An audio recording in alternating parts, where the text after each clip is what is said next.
kita mencoba mengkaji kembali indeks ketahanan sosial ya di dalam IDM itu sendiri.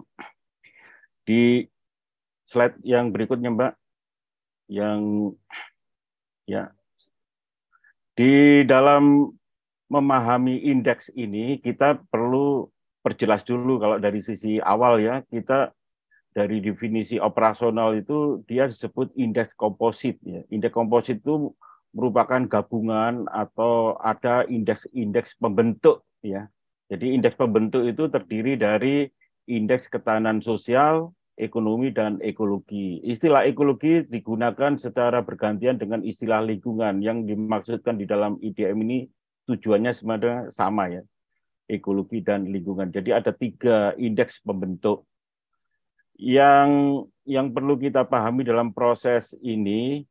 Kenapa alasan perlu indeks ini? Karena secara kelembagaan itu sebenarnya digunakan atau ditujukan secara khusus untuk memfasilitasi pencapaian tujuan dan target Kementerian Desa PDDT. Ya, tadi seperti yang disampaikan oleh Pak Dirjen dan Pak Fahri juga, misalnya Kementerian Desa dibentuk itu, dia memiliki target. Target itu maksudnya mandat yang diberikan presiden kepada menteri dan menteri kemudian mengorganisir kelembaganya untuk mencapai target itu, yaitu misalnya dinyatakan secara peraturan perundangan itu adalah membentuk 5.000 desa mandiri dan 10.000 melepaskan atau mengentaskan desa tertinggal menjadi desa berkembang.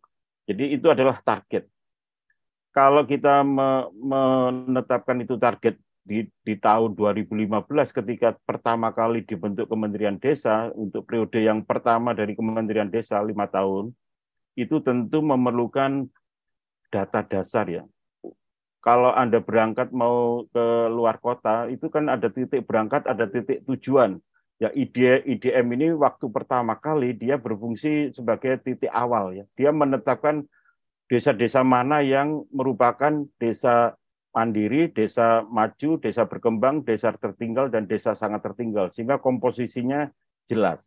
Dalam komposisi angka. Jadi fungsi kegunaan pertama kali dari IDM ini adalah jelas itu merupakan baseline. Jadi IDM yang pertama kali tahun 2016 itu merupakan baseline untuk memfasilitasi pencapaian target Kementerian Desa. Maka fungsinya jelas di situ ada 2, yaitu menetapkan status kemajuan dan kemandirian desa. Di situ ada 5 klasifikasi dan menyediakan data dan informasi dasar bagi pembangunan desa. Jadi dia berfungsi sebagai baseline. Tentang status kemajuan dan kemandirian desa ini, kita ada 5 klasifikasi ya. Kenapa kita tidak berhenti di desa tertinggal, tetapi kita juga menyebut desa sangat tertinggal? Karena refleksi kita bahwa desa yang sangat tertinggal itu seringkali ditinggal meskipun kita mengintervensi pembangunan desa yang wilayahnya yang biasa disebut tertinggal. Tetapi ada desa yang sangat tertinggal. Seperti juga kategori kita memahami kemiskinannya. Ada kelompok yang paling miskin dari kelompok miskin. Jadi itu yang kedua, itu agar pembangunan desa yang dikerjakan oleh Kementerian Desa dan seluruh organ yang mendukungnya dalam proses kelembagaannya itu lebih sensitif terhadap desa sangat tertinggal ya. Desa tertinggal. Dan ini menjadikan IDM menjadi indeks komposit yang unik karena satu-satunya perangkat indeks yang menyebut desa sangat tertinggal ya, desa sangat tertinggal. Slide berikutnya, silakan next.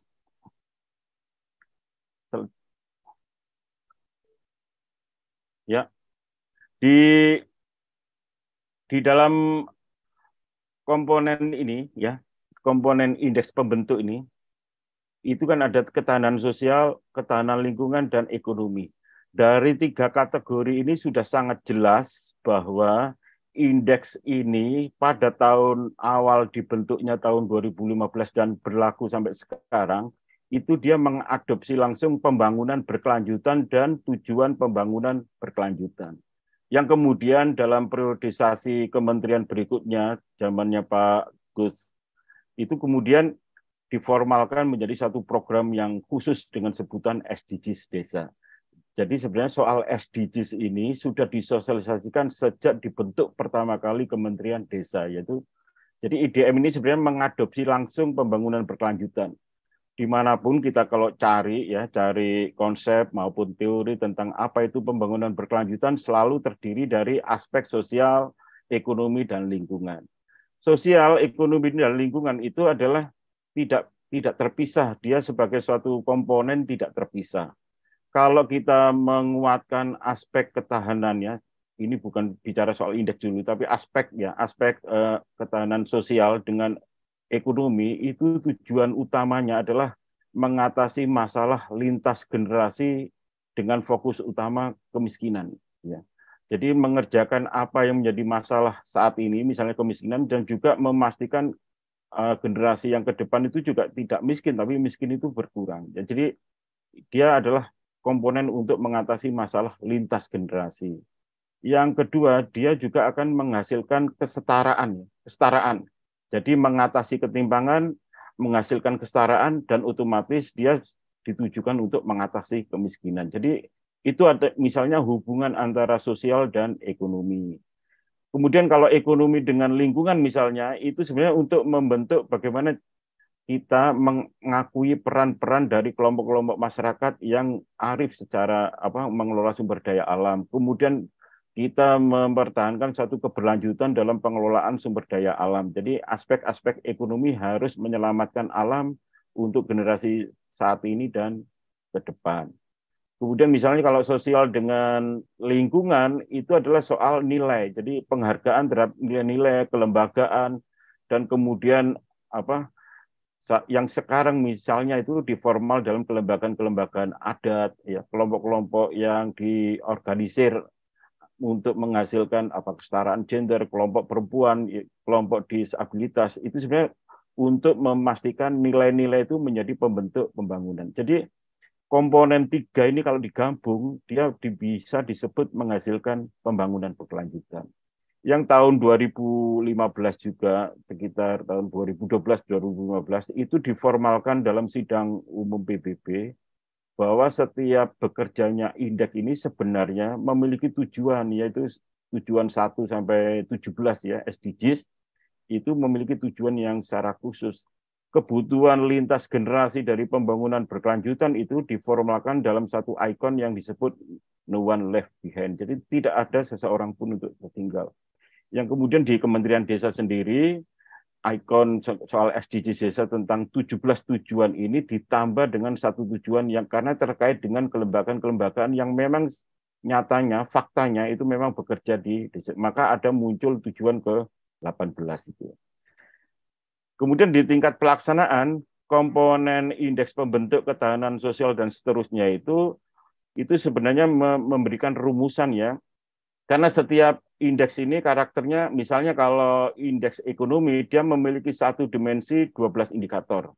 Sosial itu 4 dimensi 32 indikator, kalau indeks ketahanan lingkungan itu satu dimensi 3 indikator.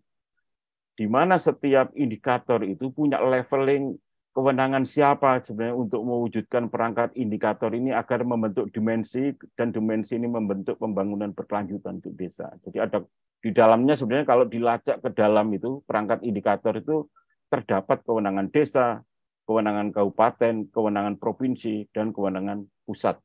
Ya, jadi itu sebenarnya kenapa indikator ini harus berhubungan dengan kewenangan, karena perangkat indikator ini bertujuan untuk mewujudkan, merealisasi tujuan pembangunan berkelanjutan. Slide berikutnya, Mbak. Slide berikutnya. Ya. Di sini kita perlu memahami dinamikanya. Jadi IDM ini dia memiliki regulasi. Ya, tadi yang disebut Pak Fahri diingatkan dari awal itu Permendes nomor 2 tahun 2016. Jadi adalah pekerjaan-pekerjaan yang sangat sia-sia sebenarnya kalau ada kelompok atau analis atau para ahli yang membanding-bandingkan indeks yang memiliki regulasi dengan indeks yang tidak memiliki regulasi. Itu juga masalah ya. Karena seringkali dalam kenyataan itu selalu dibanding-bandingkan itu antara indeks yang memiliki regulasi dengan indeks yang hanya publikasi, artinya tidak memiliki publikasi. Kemudian yang kedua dari dinamika ini soal memiliki regulasi ini, karena dasarnya adalah memang regulasi ya, Permendes itu kemudian diadopsi oleh Kementerian Keuangan ya, Kementerian Keuangan itu untuk dasar penetapan besaran dari dana desa ya, dana desa. Dan bahkan di dalam prioritas penggunaan dana desa itu indeks ini juga misalnya kalau Anda baca di kuesionernya juga itu berhubungan langsung dengan kinerja pendamping desa. Berhubung sekali dengan kinerja Anda semua. Jadi itu. Jadi yang pertama yang perlu dipahami, kenapa ada indeks? Karena ada Perpres itu 12 2015 dan Perpres itu adalah dasar dari pembentukan Kementerian Desa. Jadi indeks ini merupakan kewenangan khusus yang memang ada melekat di dalam Kementerian Desa. Tidak boleh satupun di luar Kementerian Desa mengeluarkan indeks atas nama desa yang terkait dengan kewenangan Kementerian Desa, yaitu pembangunan dan pemberdayaan masyarakat itu. Ini yang di aspek regulasi. Kemudian ini penggunaan yang berhubungan dengan Kementerian Keuangan itu ternyata juga ada dinamika penggunaan dari indeks desa membangun ini. Pertama, dia digunakan sebagai kebijakan penetapan dana desa. Itu mulai aktif kira-kira 2016 ya, 2016. Kemudian pada tahun 2018 sampai sekarang, penetapan dana desa ini berdasarkan status kemajuan dan kemandirian desa berdasar IDM itu, muncullah istilah-istilah yang kemudian menjadi kebijakan Kementerian Keuangan yang disebut alokasi afirmasi. Alokasi afirmasi ini berlaku tahun 2018 yang sampai tahun 2022 ini jumlah alokasi afirmasi persentasenya berkurang ya, berkurang. Jadi pernah dia sampai ke 3%, sekarang menjadi 1,5%, menjadi 1%, dia akan berkurang. Jadi alokasinya berkurang. Kemudian dia juga menjadi ukuran untuk alokasi kinerja. Alokasi kinerja dari pembangunan desa itu berlaku mulai tahun 2020. Alokasi kinerja ini persentasenya juga besar. Jadi 3 hal ini sebenarnya fungsi kebijakan dari IDM yang kemudian menjadi salah satu pertimbangan dari penetapan dana desa yang di dalamnya ya besaran dana desa itu terdapat alokasi afirmasi dan alokasi kinerja. Kemudian yang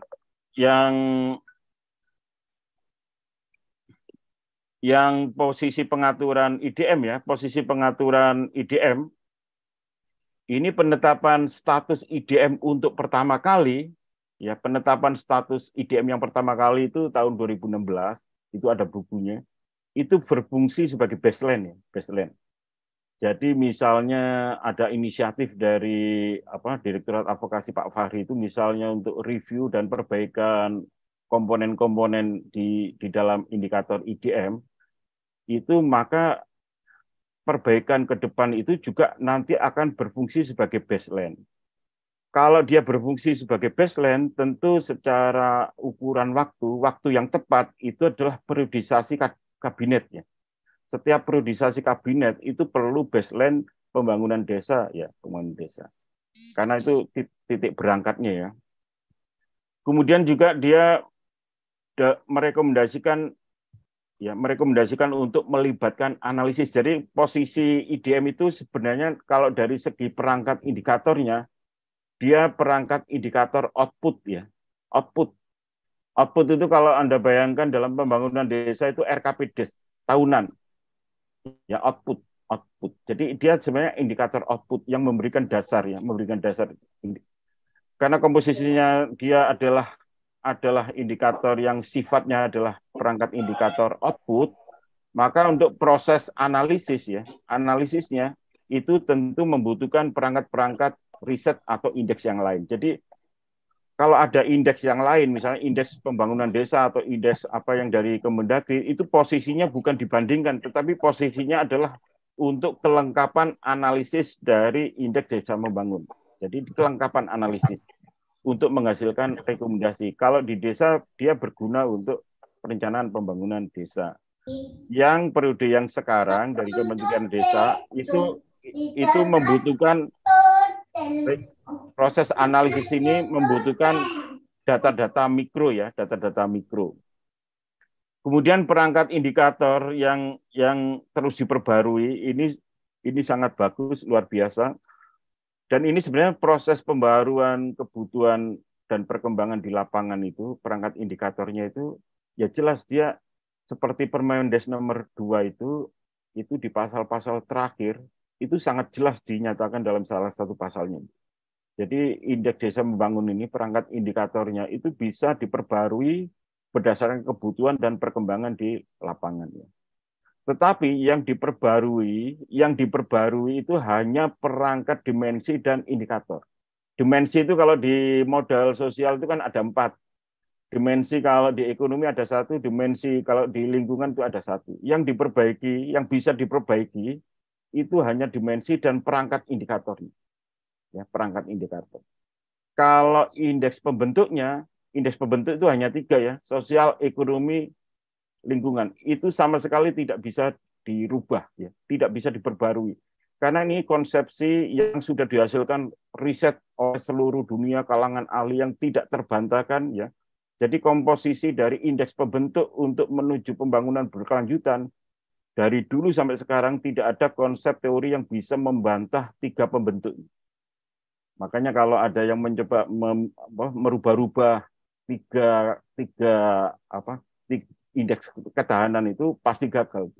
Dalam menciptakan skor, dalam menciptakan bobot pasti gagal. Kalau dia mau merubah-rubah soal indeks.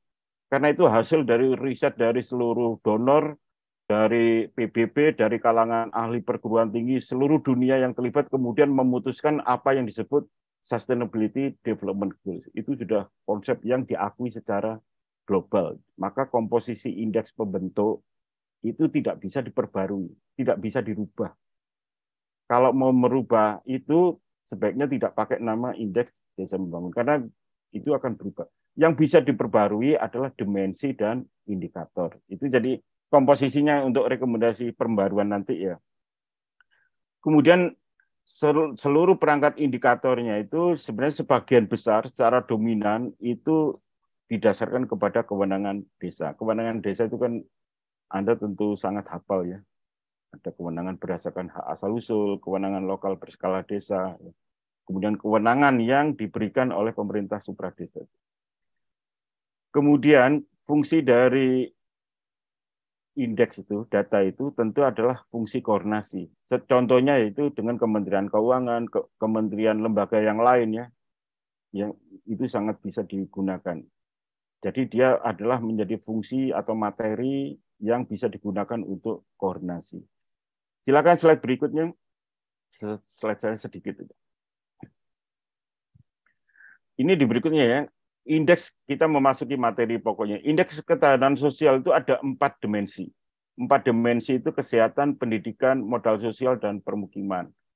Di dalam dimensi kesehatan itu ada 7 perangkat indikator dan seterusnya. Ada pendidikan ada 8 indikator dan seterusnya.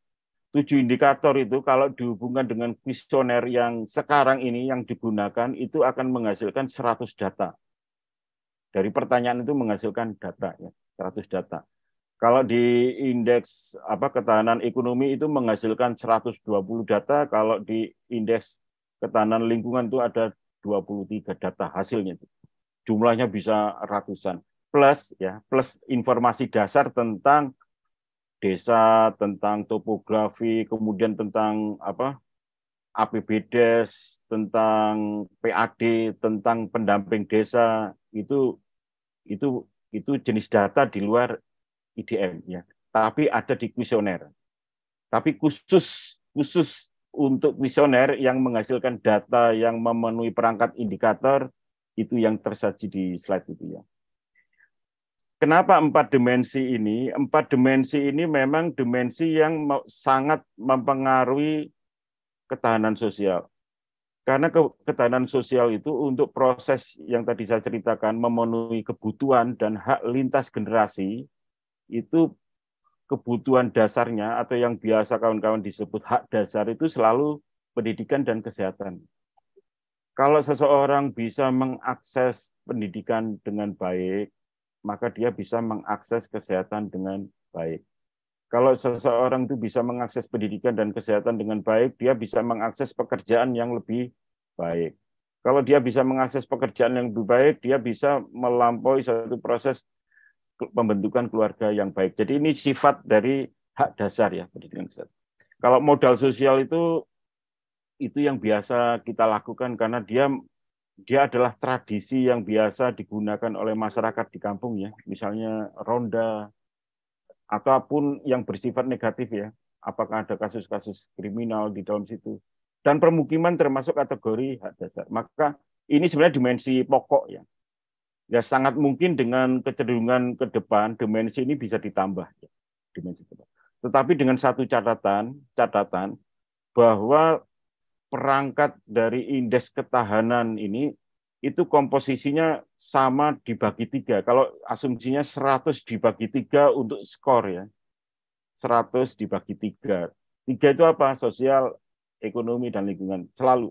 Berapapun jumlah dimensi dan perangkat indikatornya, bobotnya sama untuk proses. Jadi dibagi tiga.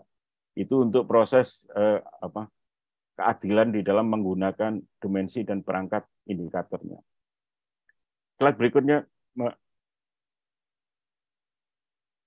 ini untuk memahami cara bekerjanya indeks itu. Yang sering dilupakan oleh kawan-kawan yang menggunakan IDM itu sebenarnya indeks desa membangun itu digunakan atau dijalankan dengan rights-based approach, yaitu pendekatan berbasis hak asasi manusia untuk membentuk perangkat indikator.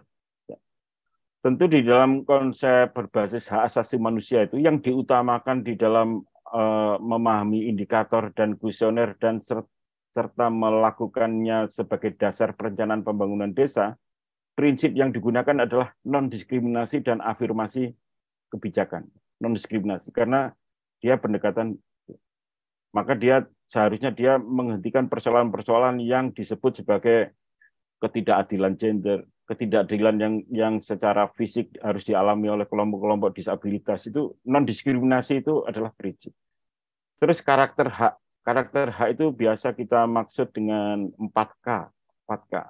4K itu ketersediaan. Ketersediaan itu ada dan berfungsi. Ya. Definisi operasional secara umumnya itu ada dan berfungsi.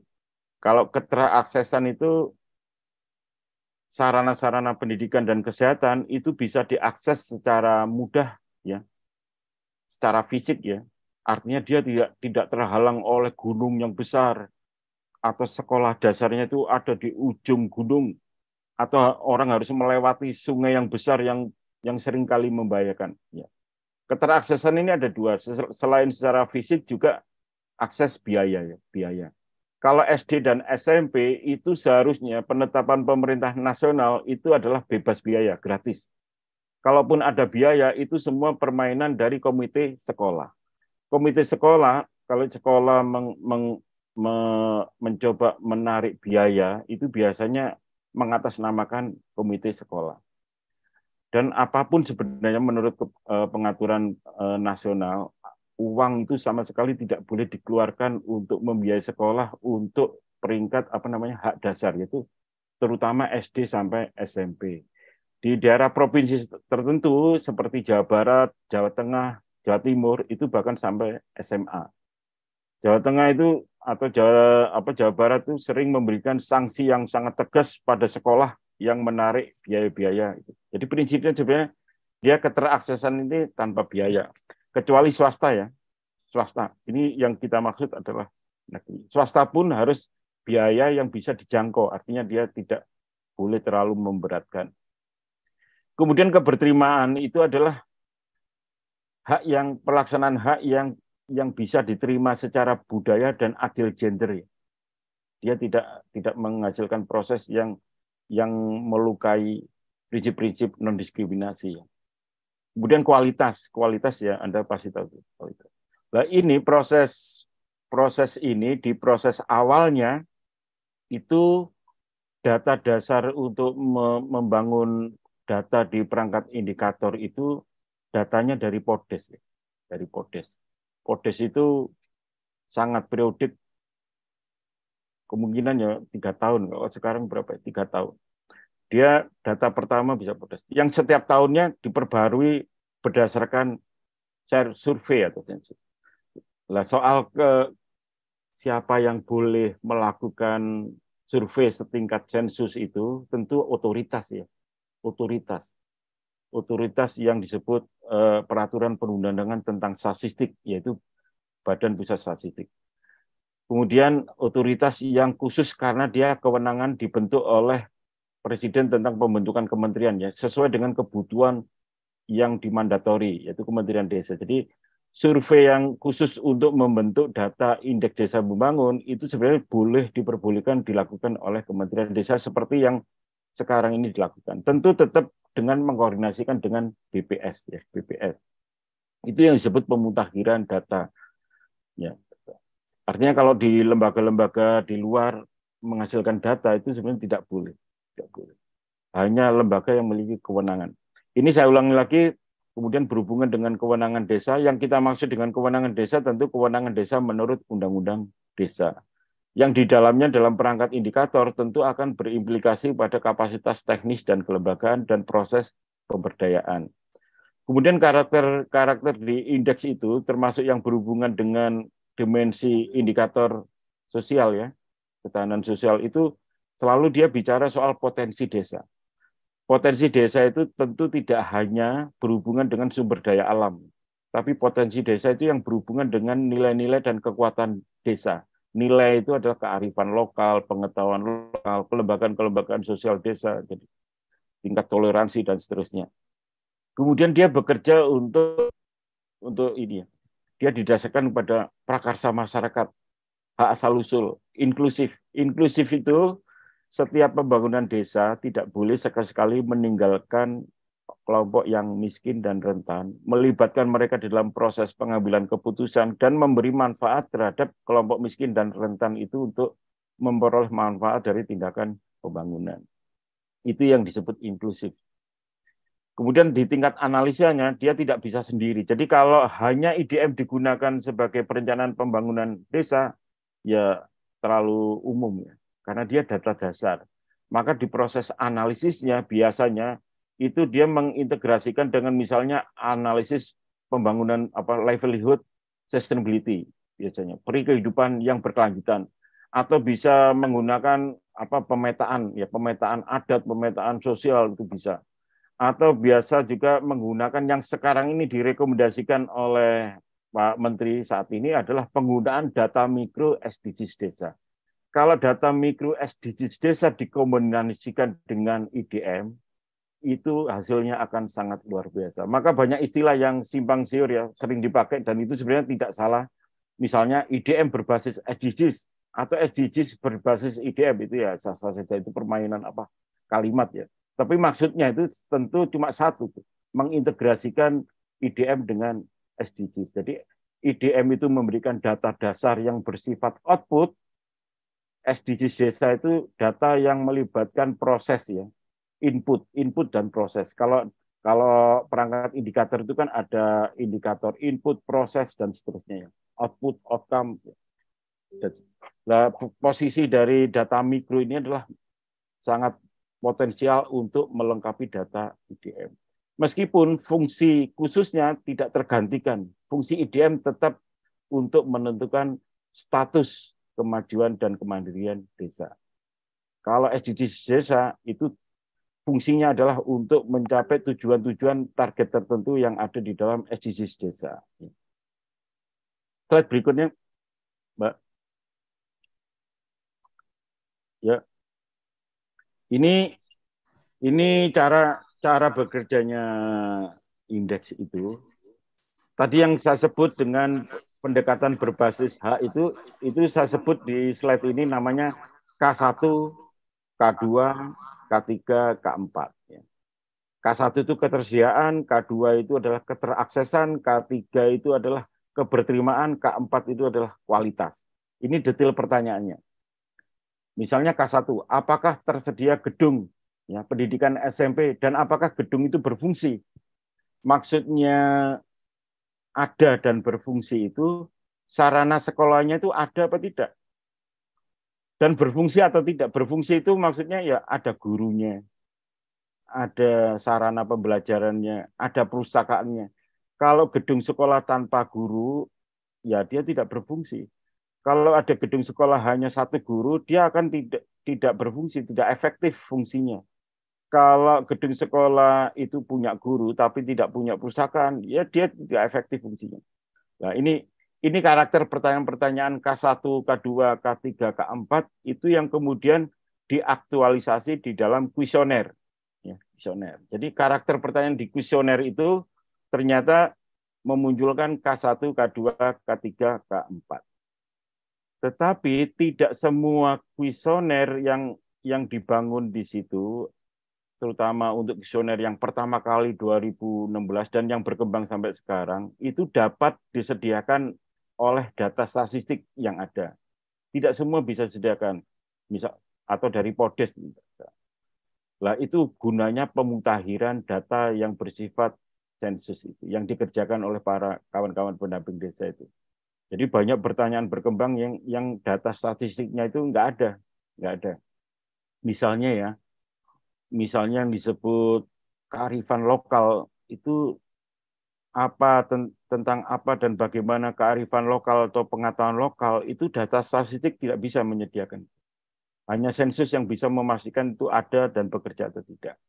Itu K1, K2, K3, K4 ya.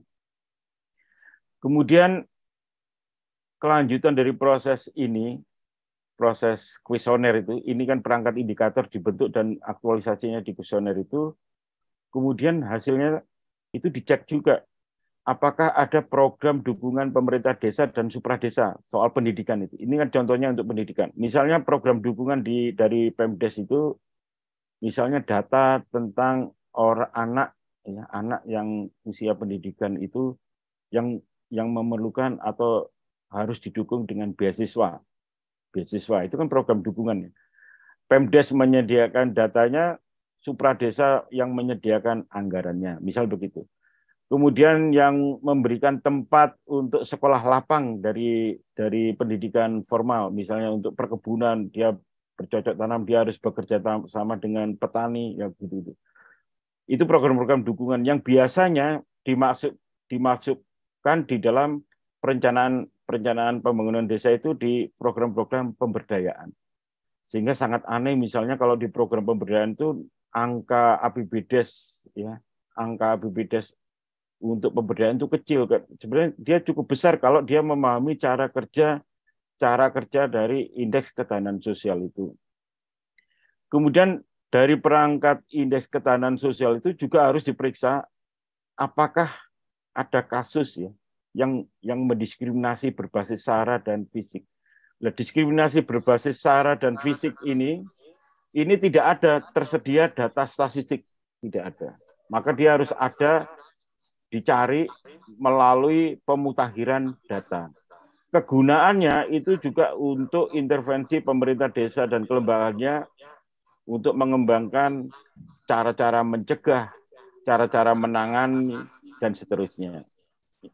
Terus yang sekarang yang juga harus ditangani oleh pemerintah desa itu, apakah ada kasus IDM dapat mencari rekomendasi data yang ada kasus berbasis gender atau kasus kekerasan seksual? Nah, itu sekarang desa juga punya tanggung jawab itu. Kemudian tentang status akses pendidikan, data indeks ketahanan sosial ini kalau dikonfirmasi dengan angka buta huruf, angka putus sekolah, itu harus dikonfirmasi. Itu cara, jadi kotak yang pertama itu adalah cara kita menganalisis untuk menghasilkan perencanaan desa. Yang semua data ini sebenarnya bisa disumbang oleh data mikro maupun hasil riset yang lainnya. Kemudian juga diperlukan, karena ini menyangkut kasus, ya ini slide terakhir benar ya. Ini karena dia berhubungan dengan keteraksesan, maka dia juga harus dikonfirmasi data spasial. Data spasial. secara peta itu bagaimana? Data spasial. Kemudian data jumlah kemiskinan, jumlah orang itu ya, itu dikonfirmasi. Ini untuk mengkonfirmasi. Kemudian tingkat karena dia menggunakan konsep pembangunan berkelanjutan, pembangunan desa itu asumsinya selalu terancam oleh 3 faktor kerentanan.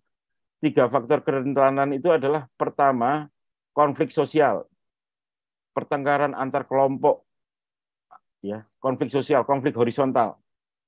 Itu yang kalau modal sosial tidak bekerja itu desa atau antar desa itu mengalami konflik horizontal.